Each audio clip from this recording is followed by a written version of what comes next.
മുഅ്മിനീങ്ങളെ,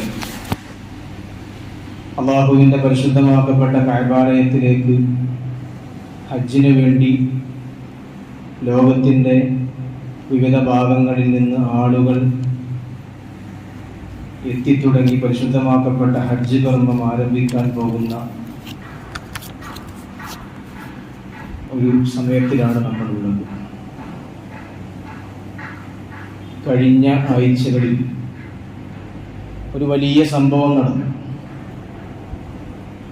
ഈ വർഷത്തെ 2025 ഹജ്ജുമായി ബന്ധപ്പെട്ട് ലിബിയയുടെ തെക്കേ ഭാഗത്തുള്ള സബ്ഹ എന്ന് പറയുന്ന പ്രദേശത്ത് നിന്ന് ഒരു മനുഷ്യൻ, ആമിർ അൽ ഗദ്ദാഫി എന്ന പേരുള്ള ഒരു യുവാവ്, അദ്ദേഹം പരിശുദ്ധമാക്കപ്പെട്ട ഹജ്ജ് കർമ്മത്തിന് വേണ്ടി പുറപ്പെട്ട ഒരു സംഭവം നമ്മളൊക്കെ അറിഞ്ഞിരിക്കാം, വായിച്ചിരിക്കാം, അറിയാത്തവരുണ്ടാവാം. അദ്ദേഹം പരിശുദ്ധമാക്കപ്പെട്ട ഹജ്ജ് കർമ്മത്തിന് വേണ്ടി ലിബിയയിലെ വിമാനത്താവളത്തിലെത്തിയപ്പോ അദ്ദേഹത്തിന്റെ പേരിലുള്ള ചില പ്രശ്നങ്ങൾ സൂചിപ്പിച്ചുകൊണ്ട്, ചില പ്രശ്നങ്ങൾ കാണിച്ചുകൊണ്ട് വിമാനത്താവളത്തിലെ അധികൃതർ അദ്ദേഹത്തിന് വിലക്ക് കൽപ്പിച്ചു. കുറച്ച് സുരക്ഷാ ക്രമീകരണങ്ങൾ നടത്തണമെന്ന്, അദ്ദേഹത്തിന്റെ പേരിൽ അൽ ഗദ്ദാഫി എന്ന പേരുണ്ടായതുകൊണ്ട് ചില സുരക്ഷാ ക്രമീകരണങ്ങൾ നേരിട്ടു. അദ്ദേഹത്തിനാണെങ്കിൽ മനസ്സിൽ ഒരുപാട് കാലങ്ങളായി നെയ്തി കൂട്ടിയ സ്വപ്നങ്ങളാണ്. പരിശുദ്ധമാക്കപ്പെട്ട കഅബാലയത്തിൽ പോയി ഹജ്ജ് ചെയ്യണമെന്നത് അദ്ദേഹത്തിന്റെ ജീവിതാഭിലാഷമാണ്. ഒരു യുവാവാണ് അദ്ദേഹം. സോഷ്യൽ മീഡിയകളിലും പത്രമാധ്യമങ്ങളിലുമൊക്കെ ആ വാർത്ത വളരെ പ്രശസ്തി നേടി. അദ്ദേഹത്തിനെ വിമാനത്താവളത്തിലെ അധികൃതർ തടഞ്ഞു നിർത്തി. നിങ്ങളുടെ പേരിൽ ചില സുരക്ഷാ ക്രമീകരണങ്ങൾ നടത്താറുണ്ട്, അതുകൊണ്ട് നിങ്ങൾ കുറച്ചു നേരം വെയിറ്റ് ചെയ്യണം. അങ്ങനെ അദ്ദേഹം വെയിറ്റ് ചെയ്ത് വിമാനത്താവളത്തിൽ ഇരുന്നപ്പോഴേക്ക് അദ്ദേഹത്തിന് പോവേണ്ടിയിരുന്ന വിമാനം, ആ വിമാനത്തിന്റെ വാതിലുകളൊക്കെ അടച്ചു. വിമാനത്തിനൊരു പ്രൊസീജിയർ ഉണ്ട്, വാതിലുകൾ അടച്ചാൽ പിന്നെ ഒരു വ്യക്തിയുടെ ആവശ്യത്തിന് വേണ്ടി വിമാനത്തിന്റെ വാതിലുകൾ തുറന്നു കൊടുക്കില്ല. വാതിലുകളൊക്കെ അടച്ചിരുന്നു. അദ്ദേഹത്തിന്റെ നിയമ നടപടികളൊക്കെ കഴിഞ്ഞപ്പോഴേക്ക് വിമാനത്തിന്റെ വാതിലുകളൊക്കെ അടച്ചിരുന്നു. അദ്ദേഹം അധികൃതരോട് പറഞ്ഞു, എനിക്ക് പരിശുദ്ധമാക്കപ്പെട്ട കഅബാലയത്തിലേക്ക് പോകണം, പരിശുദ്ധമാക്കപ്പെട്ട കഅബാലയത്തിൽ പോയി ഹജ്ജ് ചെയ്യണം, അതിന് വിമാനത്തിന്റെ വാതിൽ തുറന്നു തരണം. എന്നാൽ ഒരു വ്യക്തിക്ക് വേണ്ടി മാത്രം വിമാനത്തിന്റെ വാതിൽ തുറക്കാൻ കഴിയില്ല എന്ന് പൈലറ്റ് തറപ്പിച്ചു പറഞ്ഞു. ഏതായാലും അദ്ദേഹത്തിനെ കൂട്ടാതെ, അദ്ദേഹത്തിന്റെ വാഹനത്തിൽ കയറ്റാതെ വിമാനം പറന്നുയർന്നു. നിമിഷാർദ്ധങ്ങൾക്കുള്ളിൽ ആ സമയത്ത് അദ്ദേഹം വിഷമിച്ചിരിക്കുകയാണ്. ആ സമയത്ത് അദ്ദേഹത്തിനോട് വന്നിട്ട് സുരക്ഷാ ഉദ്യോഗസ്ഥർ പറയുന്നുണ്ട്, ഈ വർഷത്തെ ഹജ്ജ് അള്ളാഹു നിങ്ങൾക്ക് ഉദ്ദേശിച്ചിട്ടുണ്ടാവില്ല, അതുകൊണ്ട് ക്ഷമിക്കണം, അതുകൊണ്ടൊന്ന് സബ്ർ ചെയ്യണം. ഈ വർഷത്തെ ഹജ്ജ് അള്ളാഹു നിങ്ങൾക്ക് ഉദ്ദേശിച്ചിരിക്കില്ല, അത് അള്ളാഹുവിന്റെ ഖലാ ആണ് എന്ന് പറഞ്ഞ് അദ്ദേഹത്തെ സമാശ്വാസപ്പെടുത്താൻ വിമാനത്താവളത്തിലെ അധികൃതർ മുന്നോട്ട് വന്നു. ആ സമയത്ത് അദ്ദേഹം പറഞ്ഞത്, അള്ളാഹു സുബ്ഹാനഹു വ തആല വിചാരിച്ചാൽ, അള്ളാഹുവിന്റെ വേണ്ടുകയുണ്ടായാൽ ഈ വർഷത്തിലെ ഹജ്ജിന് ഞാൻ പോവുക തന്നെ ചെയ്യും. അള്ളാഹു സുബ്ഹാനഹു വ തആലയോട് ഞാൻ ദുആ ചെയ്തിട്ടുണ്ട്, എന്റെ പ്രതീക്ഷ അള്ളാഹു സുബ്ഹാനഹു വ തആല ഒരിക്കലും കൈവടിയില്ല. ആ മനുഷ്യൻ സുരക്ഷാ ഉദ്യോഗസ്ഥനോട് പറഞ്ഞതാണ്. മിനിറ്റുകൾ കഴിഞ്ഞു. ആ നേരത്ത് തന്നെ വിമാനത്തിൽ നിന്ന് പൈലറ്റിന്റെ അറിയിപ്പ് ലഭിക്കുകയാണ്, വിമാനത്തിന് ചില സുരക്ഷാ കേടുകളുണ്ട്, വിമാനത്തിന് ചില പ്രശ്നങ്ങളുണ്ട്, അതുകൊണ്ട് അടിയന്തരമായി വിമാനം വീണ്ടും വിമാനത്താവളത്തിലേക്ക് തന്നെ ഇറക്കണം. അങ്ങനെ വിമാനം ഇറങ്ങി. വിമാനത്തിന്റെ സുരക്ഷാ പ്രൊസീജിയറുകളൊക്കെ നടന്നു, അതിന്റെ ബുദ്ധിമുട്ടുകളൊക്കെ നീക്കം ചെയ്തു. പൈലറ്റിനോട് വീണ്ടും ഈ ആമിർ അൽ ഗദ്ദാഫി എന്ന് പറയുന്ന യുവാവ് വീണ്ടും വാതിൽ തുറക്കാൻ ആവശ്യപ്പെട്ട്, എനിക്ക് ഹജ്ജിന് പോകണം, അതുകൊണ്ട് വാതിൽ തുറന്നു തരണമെന്ന് പറഞ്ഞു. വീണ്ടും പൈലറ്റ് വിസമ്മതിച്ചു. വിമാനത്തിന്റെ വാതിൽ തുറക്കാൻ കഴിയില്ല, അത് തുറക്കാൻ കഴിയില്ല എന്ന് പറഞ്ഞ് വീണ്ടും വിമാനം രണ്ടാമത്തെ പ്രാവശ്യം വീണ്ടും വിമാനം വാനലോകത്തേക്ക്, ആകാശത്തേക്ക് ഉയർന്നു. എന്നാൽ വീണ്ടും പ്രശ്നം സംഭവിച്ചു. കാലാവസ്ഥ പ്രതികൂലമായതിനാൽ വീണ്ടും വിമാനം ഇറക്കേണ്ടി വന്നു താഴേക്ക്. ആ നേരത്ത് പിന്നീട് വിമാനത്തിന്റെ പൈലറ്റ് പറഞ്ഞത്, ഈ ആമിർ അൽ ഗദ്ദാഫി എന്ന് പറയുന്ന യുവാവിനെ കയറ്റാതെ ഇനി മക്കയിലേക്ക് പരിശുദ്ധ ഹജ്ജ് കർമ്മത്തിന് വേണ്ടി ഈ വിമാനം പോവില്ല എന്നതാണ്. ഈ വിമാനം ഇനി പോകണമെങ്കിൽ ആമിർ അൽ ഗദ്ദാഫി എന്ന് പറയുന്ന യുവാവ് ഈ വിമാനത്തിൽ കയറണം. എങ്കിലേ ഇനി വിമാനം ഇവിടുന്ന് പോകാൻ കഴിയൂ എന്ന് ആ പൈലറ്റ് പറഞ്ഞൊരു സംഭവം ഇന്ന് സോഷ്യൽ മീഡിയയിൽ തരംഗമായി കൊണ്ടിരിക്കുകയാണ്. ഇവിടെ നമ്മൾ ചിന്തിക്കേണ്ടത്, ഒരു മനുഷ്യൻ അള്ളാഹുവിൽ അചഞ്ചലമായ വിശ്വാസത്തോടുകൂടെ, അള്ളാഹുവിൽ പ്രതീക്ഷയോടുകൂടെ, എന്റെ റബ്ബായ അള്ളാഹു എനിക്ക് എന്ത് പ്രയാസം നേരിട്ടാലും ആ പ്രശ്നങ്ങൾ പരിഹരിക്കാൻ, ആ ബുദ്ധിമുട്ടുകൾ നീക്കം ചെയ്യാൻ, തരണം ചെയ്യാൻ എന്റെ പടച്ച റബ്ബ് എന്നോടൊപ്പം ഉണ്ട് എന്ന ചിന്ത ഒരു വിശ്വാസിക്കുണ്ടായാൽ അവനോടുകൂടെ പ്രകൃതിയൊപ്പം ഉണ്ടാവും, അവനോടുകൂടെ ലോകം മുഴുവൻ അവനോടുകൂടെ സപ്പോർട്ട് ചെയ്യാൻ ഉണ്ടാകുമെന്നൊരു സംഭവമാണ് ഈ കഴിഞ്ഞ ആഴ്ച സംഭവിച്ച ഈ പരിശുദ്ധമായ ഹജ്ജ് കർമ്മത്തിന് വേണ്ടി ലിബിയയിലേക്ക് യാത്ര പോകാനിരുന്ന ഒരു വിമാനത്താവളത്തിൽ സംഭവിച്ച ഒരു സംഭവം. ഇത് നമ്മുടെ ഈ അടുത്ത കാലത്ത് സംഭവിച്ച ഒരു സംഭവമാണ്. ഒരു മനുഷ്യൻ അള്ളാഹുവിൽ സർവ്വം സമർപ്പിച്ചു കഴിഞ്ഞാൽ, എല്ലാം അള്ളാഹുവിന് വേണ്ടി, എന്റെ അള്ളാഹു എന്റെ പ്രയാസങ്ങൾക്ക്, എന്റെ ബുദ്ധിമുട്ടുകൾക്ക്, എന്റെ പ്രശ്നങ്ങൾക്ക്, എന്റെ പ്രാരാബ്ദങ്ങൾക്ക്, എന്റെ എല്ലാ പ്രയാസങ്ങൾക്കും പ്രശ്നങ്ങൾക്കും എന്നോടുകൂടെ എന്നോടുകൂടെ എന്റെ അള്ളാഹു ഉണ്ട് എന്നൊരു വിശ്വാസം ഒരു മനുഷ്യനുണ്ടായാൽ അവനിക്ക് പിന്നെ പ്രശ്നങ്ങൾ ഉണ്ടാവില്ല, അവനിക്ക് പിന്നെ ടെൻഷനുകൾ ഉണ്ടാവില്ല, അവനിക്ക് പിന്നെ ഒരു ബുദ്ധിമുട്ടുകളും നേരിടേണ്ടി വരില്ല, അവനിക്ക് മാനസികമായ സംതൃപ്തി ലഭിക്കുമെന്നതാണ് ഈ സംഭവം സൂചിപ്പിക്കുന്നത്. പരിശുദ്ധമാക്കപ്പെട്ട ദുൽഹിജ്ജ മാസമാണ്. അല്ലാഹു സുബ്ഹാനഹു വ തആല ഏറെ ആദരിച്ച, ഏറെ ബഹുമാനിച്ച പരിശുദ്ധമാക്കപ്പെട്ട മാസം. അല്ലാഹുവിന്റെ വിശുദ്ധമായ ഖുർആൻ പറയുന്നുണ്ട്, വൽ ഫജ്ർ വലയാലിൻ അശ്ർ. അല്ലാഹുവിന്റെ വിശുദ്ധമായ ഖുർആൻ വൽ ഫജ്രി വലയാലിൻ അശ്ർ, 10 ദിവസങ്ങളെ 10 രാത്രികളെ സത്യം ചെയ്തുകൊണ്ട് അല്ലാഹുവിന്റെ വിശുദ്ധമായ ഖുർആൻ പ്രഖ്യാപിക്കുന്നുണ്ട്. പരിശുദ്ധമായ ഖുർആൻ ദുൽഹിജ്ജയുടെ 10 ദിവസങ്ങൾ അത് വലിയ മഹത്വമുള്ള 10 ദിവസങ്ങളാണ്. ദുൽഹിജ്ജ 1 മുതൽ 10 വരെ വലിയ പവറുള്ള ദിവസങ്ങളാണ്. കാരണം ലോകത്തിന്റെ വിവിധ ഭാഗങ്ങളിൽ നിന്ന് നിറമോ വർണ്ണമോ പണമോ പാണ്ഡിത്യമോ നോക്കാതെ ലോകത്തിന്റെ വിവിധ ഭാഗങ്ങളിൽ നിന്ന് ആളുകളൊക്കെ ഒരൊറ്റ ലക്ഷ്യത്തോടുകൂടെ പരിശുദ്ധമാക്കപ്പെട്ട മക്കയിലേക്ക് വരുന്ന ഒരു സുന്ദരമായ നിമിഷം, അത് പരിശുദ്ധമാക്കപ്പെട്ട ദുൽഹിജ്ജയുടെ 10 ദിവസങ്ങളിലാണ് കാണാൻ കഴിയുന്നത്. മഹാന്മാരായ പണ്ഡിതന്മാർ വിശദീകരിക്കുന്നു എന്തുകൊണ്ടാണ് ഈ ദുൽഹിജ്ജ 10 ദിവസത്തിന് അല്ലാഹു സുബ്ഹാനഹു വ തആല പ്രത്യേകമായ പവർ കൊടുത്തത്. മഹാന്മാരായ പണ്ഡിതന്മാർ പറയുന്നുണ്ട്, വഖാല ഇബ്നു ഹജർ റഹിമഹുല്ലാഹ് വല്ലദീ യദ്ഹറു അന്ന സബബ ഫീ ഇംതിയാസി അശ്രി ദുൽഹിജ്ജ, ദുൽഹിജ്ജയുടെ 10 ദിവസങ്ങൾക്ക് പ്രത്യേകത ഉണ്ടാവാൻ കാരണം ലിമകാനി ഇജ്തിമായി ഉമ്മഹാത്തിൽ ഇബാദത്തി ഫീ, മറ്റു മാസങ്ങളിലില്ലാത്ത, മറ്റു ദിവസങ്ങളിലില്ലാത്ത ഒരുപാട് പ്രത്യേകതകൾ, ഒരുപാട് പുണ്യകർമ്മങ്ങൾ ഈ 10 ദിവസത്തിൽ ഒരുമിച്ച് കൂടുന്നുണ്ട്. മറ്റു ദിവസങ്ങളിൽ ഇല്ല, മറ്റു മാസങ്ങളിൽ ഇല്ല. എന്തൊക്കെയാണത്? ഒന്ന് നിസ്കാരം നടക്കുന്നുണ്ട്. ലോകത്തിന്റെ വിവിധ ഭാഗങ്ങളിൽ ഈ 10 ദിവസം നിസ്കാരം നടക്കുന്നുണ്ട്. വസിയാം, അറഫ നോമ്പ് നടക്കുന്നുണ്ട്. ദുൽഹിജ്ജ 1 മുതൽ 9 വരെ നോമ്പ് അനുഷ്ഠിക്കൽ സുന്നത്താണ്. നോമ്പ് നടക്കുന്നുണ്ട്. വസ്സദഖ, ധാരാളമായി ആളുകൾ സദഖ കൊടുക്കുന്നുണ്ട്. വൽ ഹജ്ജി, അല്ലാഹുവിന്റെ പരിശുദ്ധമായ ഹജ്ജ് കർമ്മവും. ഈ 4 കർമ്മങ്ങൾ, അതിനപ്പുറത്ത് ഉദ്ഹിയ്യത്ത് എന്ന് പറയുന്ന മഹത്തായ കർമ്മം, ഈ 5 കാര്യങ്ങളും ഒരുപോലെ സമഞ്ജസം ഒരുമിച്ച് കൂടിയ 10 ദിവസങ്ങളാണ് ദുൽഹിജ്ജയുടെ 10 ദിവസങ്ങൾ. അതുകൊണ്ട് ഈ 10 ദിവസത്തിന് വലിയ മഹത്വമുണ്ട് എന്ന് മഹാന്മാരായ പണ്ഡിതന്മാർ രേഖപ്പെടുത്തി വെക്കുന്നു. മറ്റു മാസങ്ങൾക്ക് ഇതില്ല. മറ്റു മാസങ്ങളിൽ ഹജ്ജില്ല. ഒരു മാസത്തിൽ നോമ്പുണ്ടെങ്കിൽ ആ മാസത്തിൽ ഹജ്ജില്ല. എന്നാൽ ദുൽഹിജ്ജയിൽ നോമ്പുണ്ട്, ഹജ്ജുണ്ട്, നിസ്കാരമുണ്ട്, ഉദ്ഹിയ്യത്തുണ്ട്, സദഖയുണ്ട്. ഇത്ര വലിയ മഹത്വമെന്ന് മഹാന്മാരായ പണ്ഡിതന്മാർ സൂചിപ്പിച്ചു വെക്കുന്നു.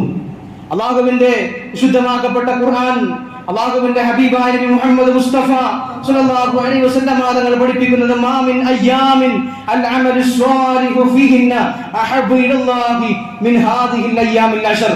ഈ 10 ദിവസങ്ങളിൽ, ദുൽഹിജ്ജയുടെ 10 ദിവസങ്ങളിൽ മനുഷ്യൻ ചെയ്യുന്ന പുണ്യകർമ്മങ്ങളെക്കാൾ വലിയ അല്ലാഹുവിന് ഇഷ്ടമുള്ള പുണ്യകർമ്മങ്ങൾ മറ്റേത് ദിവസത്തിലുമില്ല എന്ന് ഹബീബായ നബി മുഹമ്മദ് മുസ്തഫ സ്വല്ലല്ലാഹു അലൈഹി വസല്ലം തങ്ങൾ, അല്ലാഹുവിന്റെ വിശുദ്ധമാക്കപ്പെട്ട നബി സ്വല്ലല്ലാഹു അലൈഹി വസല്ലം തങ്ങൾ അവിടുത്തെ പ്രിയപ്പെട്ട ഉമ്മത്തിനെ പഠിപ്പിക്കുകയാണ്.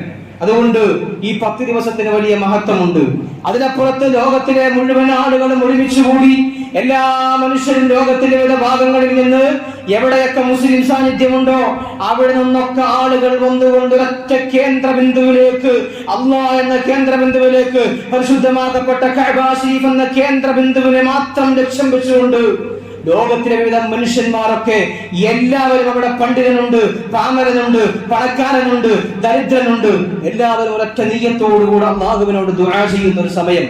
അല്ലാഹുവിന്റെ മാലാഖമാർ അല്ലാഹുവിന്റെ മലായികത്ത് ആകാശ ലോകത്ത് നിന്ന് ഭൂമിയിലേക്ക് ഈ അനുഗ്രഹം കാണാൻ വേണ്ടി അല്ലാഹുവിനോട് ദുആ ചെയ്യുന്ന അവന്റെ അടിമകളെ കാണാൻ വേണ്ടി പ്രത്യേകം പറന്നിറങ്ങുമെന്ന് ഹബീബായ നബി മുഹമ്മദ് മുസ്തഫ സല്ലല്ലാഹു അലൈഹി വസല്ലം തങ്ങൾ പഠിപ്പിക്കുന്നുണ്ട്. അറഫാ ദിവസത്തിന്റെ അന്ന് അല്ലാഹു സുബ്ഹാനഹു വ തആല മലായികത്തിനോട് അഭിമാനം പറയും, ഇതെന്റെ അടിമകളാണ്, ഇവരെന്നോട് ഇസ്തിഗ്ഫാർ ചെയ്യാൻ, എന്നോട് ദുആ ചെയ്യാനാണ് ഈ പരിശുദ്ധമാക്കപ്പെട്ട കഅബയിലേക്ക് പണവും സമ്പത്തും ആരോഗ്യവും സമയവും മാറ്റിവെച്ചുകൊണ്ട് കടന്നു വന്നിട്ടുള്ളത്. അതുകൊണ്ട് അവർക്കൊക്കെ ഞാൻ പുറത്തു കൊടുത്തിരിക്കുന്നു എന്ന് അല്ലാഹു സുബ്ഹാനഹു വ തആല പറയുന്ന പരിശുദ്ധമാക്കപ്പെട്ട ദിവസങ്ങളാണ് നമ്മുടെ മുമ്പിലേക്ക് വന്നുകൊണ്ടിരിക്കുന്നത്. അതുകൊണ്ട് ആ കാലത്തെ എല്ലാവരും ഈ പരിശുദ്ധമാക്കപ്പെട്ട ദിവസങ്ങളെ നല്ല രൂപത്തിൽ ഉൾക്കൊള്ളാൻ തയ്യാറാവണം. അല്ലാഹു സുബ്ഹാനഹു വ തആല തൗഫീഖ് നൽകി അനുഗ്രഹിക്കട്ടെ. പ്രിയമുള്ളവരെ, ഒരു കാര്യം സൂചിപ്പിക്കാനുള്ളത്, ഇന്ന് നമ്മുടെ മക്കറ്റ് പിരിവ് ഇൻഷാ അല്ലാഹ് നമ്മുടെ പള്ളിയിൽ മുത്തഅല്ലിമീങ്ങളുണ്ട്. ആ മുത്തഅജ്ജ് അതൊരു പ്രതീക്ഷയാണ്. മനുഷ്യന്റെ മനസ്സ് എല്ലാ സമയത്തും എല്ലാ സന്ദർഭത്തിലും മനുഷ്യന്റെ മനസ്സ് അല്ലാഹുവിൽ കേന്ദ്രീകരിക്കണം. ഈ ആമിർ ഖദ്ദാഫിയുടെ കഥ ഞാൻ പറഞ്ഞല്ലോ. ഈ മനുഷ്യന്റെ മനസ്സ് മുഴുവൻ ഹജ്ജായിരുന്നു, മക്കയായിരുന്നു. അല്ലാഹുവിന്റെ പരിശുദ്ധമാക്കപ്പെട്ട കഅബാലയത്തിൽ പോയി ഒന്ന് ഹജ്ജ് ചെയ്യണമെന്ന് ആഗ്രഹമായിരുന്നു. ആ ആഗ്രഹത്തിന്റെ മുമ്പിൽ പ്രകൃതി വഴിമാറി, മനുഷ്യൻ വഴിമാറി. എന്തൊക്കെ തടസ്സങ്ങൾ ഉണ്ടായിട്ടും, എന്തൊക്കെ തടസ്സങ്ങൾ നിലനിന്നിട്ട് കൂടി ആ മനുഷ്യന് പ്രകൃതിയുടെ അനുകൂലമായ സാഹചര്യം ഉണ്ടായി. അദ്ദേഹത്തെ കയറ്റാതെ വിമാനം പോകില്ല എന്ന് പൈലറ്റിനെ കൊണ്ട് അല്ലാഹു സുബ്ഹാനഹു വ തആല പറയിപ്പിച്ചു. ഇത് അല്ലാഹുവിലുള്ള അചഞ്ചലമായ വിശ്വാസമാണ്. ആ വിശ്വാസമാണ് മുഅ്മിനിന് വേണ്ടത്. പ്രയാസങ്ങൾ വരുമ്പോ, ബുദ്ധിമുട്ടുകൾ വരുമ്പോ, മനുഷ്യനാണ്, സാഹചര്യങ്ങൾ കൊണ്ട് പ്രയാസങ്ങൾ ഉണ്ടാവും. മക്കൾ മരണപ്പെടും, ചിലപ്പോ ഉമ്മ മരണപ്പെടും, ചിലപ്പോ സാമ്പത്തികമായ നഷ്ടമുണ്ടാവും, കച്ചവടത്തിൽ തകർച്ചയുണ്ടാകും. ആ നേരത്തൊന്നും വിശ്വാസി പ്രതീക്ഷ കൈവിടരുത്. വിശ്വാസിയുടെ മനസ്സ് എപ്പോഴും അല്ലാഹുവിനെ കുറിച്ചുള്ള ചിന്തയായിരിക്കണം. ലാ തഹ്സൻ ഇന്നല്ലാഹ മഅനാ, നിങ്ങൾ ദുഃഖിക്കരുത്, അല്ലാഹു നമ്മോടൊപ്പമുണ്ട്. മാതങ്ങൾ സൗർ ഗുഹയിൽ അല്ലാഹുവിന്റെ റസൂൽ മക്കയിൽ നിന്ന് മദീനയിലേക്ക് പോകുന്ന ഒരു ഘട്ടമുണ്ട്. ആ ഘട്ടത്തിൽ സൗർ ഗുഹയിൽ നിന്നിട്ട് അല്ലാഹുവിന്റെ റസൂലും പ്രിയപ്പെട്ട അബൂബക്കർ സിദ്ദീഖ് റളിയല്ലാഹു തആല അൻഹു അവിടെ കിടന്ന് സൗർ ഗുഹയിൽ കിടക്കുന്ന നേരത്ത് ശത്രുക്കളാണ് തൊട്ട് മുമ്പിലുള്ളത്. ശത്രുക്കളുടെ കാൽപാദങ്ങൾ മഹാനായ അബൂബക്കർ സിദ്ദീഖ് റളിയല്ലാഹു തആല അൻഹു തന്റെ കണ്ണുകൾ കൊണ്ട് കാണുന്നുണ്ട്. അബൂബക്കർ സിദ്ദീഖ് റളിയല്ലാഹു അൻഹു കാണുകയാണ്, ഒന്ന് കുനിഞ്ഞു നോക്കിയാൽ, അവരിൽപ്പെട്ട ആരെങ്കിലും ഒരാൾ കുനിഞ്ഞു നോക്കിയാൽ അകത്തിരിക്കുന്ന സിദ്ദീഖ് റളിയല്ലാഹു അൻഹുവിനെയും ഹബീബായ നബി തങ്ങളെയും കാണും. അത്തരമൊരു സാഹചര്യത്തിൽ അല്ലാഹുവിന്റെ റസൂൽ സല്ലല്ലാഹു അലൈഹി വസല്ലം തങ്ങൾ മഹാനായ അബൂബക്കർ സിദ്ദീഖ് റളിയല്ലാഹു അൻഹുവിനോട് പറഞ്ഞത്, അബൂബക്കറെ, നിങ്ങൾ വിഷമിക്കരുത്. അല്ലാഹുവിന്റെ വിശുദ്ധമായ ഖുർആൻ പറയുന്നു, രണ്ടുപേർ ഗുഹാമുഖത്തിരിക്കുമ്പോ അല്ലാഹു സാലിസുഹുമാ, അവരെ സഹായിക്കാൻ അല്ലാഹു ഉണ്ടായിരുന്നു. അല്ലാഹു നമ്മോടൊപ്പം ഉണ്ട് എന്ന ചിന്ത നമുക്കുണ്ടാവണം. അതാണ് ഈ സംഭവം നമ്മെ സൂചിപ്പിക്കുന്നത്. ആമിർ ഖദ്ദാഫിയുടെ കഥ അതാണ് സൂചിപ്പിക്കുന്നത്. അല്ലാഹു നമ്മോടൊപ്പം ഉണ്ട് എന്ന ചിന്ത. ഒന്ന് കുനിഞ്ഞു നോക്കിയാൽ പിടികൂടി ശത്രുക്കൾ വകവരുത്തുന്ന ഒരു സാഹചര്യം. ആ സാഹചര്യത്തിൽ നിന്നാണ് അല്ലാഹു ഞങ്ങളോടൊപ്പം ഉണ്ട് എന്ന ചിന്തയിൽ നിന്ന് അല്ലാഹുവിന്റെ റസൂലും അബൂബക്കർ സിദ്ദീഖ് റളിയല്ലാഹു അൻഹു രക്ഷപ്പെട്ടത്. ആ ഒരു ചിന്ത മുഅ്മിനീങ്ങളുടെ മനസ്സിൽ എപ്പോഴും ഉണ്ടാവണം. അല്ലാഹു നമ്മോടൊപ്പം ഉണ്ട്. ജീവിതത്തിൽ എന്തൊക്കെ പ്രയാസങ്ങൾ വരുമ്പോഴും, എന്തൊക്കെ ബുദ്ധിമുട്ടുകൾ വരുമ്പോഴും, എന്നെ സൃഷ്ടിച്ചത് എന്റെ അല്ലാഹുവാണ്, എന്നെ സഹായിക്കാൻ എന്റെ കൂടെ അല്ലാഹു ഉണ്ടാകുമെന്ന ചിന്ത നമ്മുടെയൊക്കെ മനസ്സിലുണ്ടാവണം. അല്ലാഹു സുബ്ഹാനഹു വ തആല തൗഫീഖ് നൽകി അനുഗ്രഹിക്കട്ടെ. ഈ ദുൽഹിജ്ജ 10 ദിവസങ്ങൾ അത് വളരെ പ്രാധാന്യമുള്ളതാണ്. അത് മുഅ്മിനീങ്ങൾ ഉപയോഗപ്പെടുത്തണം. അല്ലാഹുവിന്റെ റസൂൽ സല്ലല്ലാഹു അലൈഹി വസല്ലം തങ്ങൾ പറഞ്ഞത്, മാ മിൻ യൗമിൻ അക്സറ മിൻ അയ്യഅതികല്ലാഹു ബിഹി അബ്ദൻ മിനൻ നാരി മിൻ യൗമി അറഫ ദിവസം അഥവാ ദുൽഹിജ്ജ 9 അല്ലാഹു സുബ്ഹാനഹു വ തആല നരകത്തിൽ നിന്ന് ആളുകളെ മോചിപ്പിക്കുന്നതിനേക്കാൾ മറ്റൊരു ദിവസവും ആളുകളെ നരകത്തിൽ നിന്ന് മോചിപ്പിക്കുന്നില്ല. അത്രയും ആളുകളെ അല്ലാഹു സുബ്ഹാനഹു വ തആല നരകത്തിൽ നിന്ന് മോചിപ്പിക്കുമെന്ന് ഹബീബായ നബി മുഹമ്മദ് മുസ്തഫ സല്ലല്ലാഹു അലൈഹി വസല്ലം തങ്ങൾ പഠിപ്പിക്കുന്നു. അതുകൊണ്ട് തന്നെ ഈ ദുൽഹിജ്ജ നമുക്കൊരു പാഠമാണ്. ദുൽഹിജ്ജ എല്ലാ പ്രശ്നങ്ങൾക്കും എല്ലാ പ്രയാസങ്ങൾക്കുമുള്ള ഒരു പാഠമാണ് ദുൽഹിജ്ജ എന്ന് പറയുന്നത്. വിശ്വാസികൾ പ്രതീക്ഷകൾ കൈവിടാൻ പാടില്ല.